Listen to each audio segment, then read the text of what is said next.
I just finished testifying in front of the House Oversight Committee. I did it for two reasons. First, I love my country, including our Constitution. And America was built on the idea that no person is above the law, even presidents, especially presidents, and that we should all live under the same set of rules. This kind of democracy requires every person to play their part.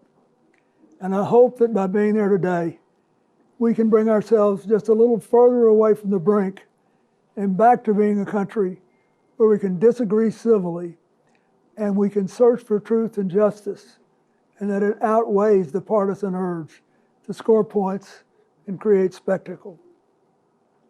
The second reason I was there is that the girls and women whose lives Jeffrey Epstein destroyed deserve not just justice, but healing. They've been waiting too long for both. Though my brief acquaintance with Epstein ended years before his crimes came to light, and though I never witnessed during our limited interactions any indication with what was truly going on, I offered the little I do know in the hopes that it would help prevent anything like this from ever happening again. I also have to say something personal. Republicans made Hillary testify yesterday, and she had nothing to do with Jeffrey Epstein, nothing. She has no memory of ever even meeting him. She neither traveled with him nor visited any of his properties. So whether 10 people or 10,000 people were subpoenaed, including her, was simply not right.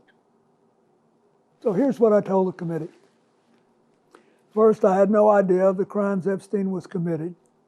No matter how many photos they show of me, I have two things that at the end of the day matter far more than any interpretation of 20-year-old photos.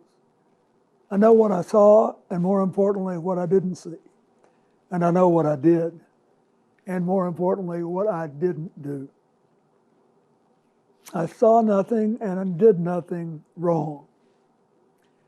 As someone who grew up in a home with domestic violence, not only would I not have flown on his plane if I had any inkling of what he was doing, I would have turned him in myself and led the call for justice for his crimes, not the sweetheart deal that he got. But even with 20/20 hindsight, I saw nothing that ever gave me real pause. We're only here today because Epstein hid it from everyone so well for so long. And by the time it came to light with his 2008 guilty plea, I had long stopped associating with it. When the video of my testimony today is released, I hope it will motivate everyone to go in front of Congress to say what they know. I hope it will motivate the Justice Department to finally release all the files and to ensure that this never happens again. The survivors deserve that.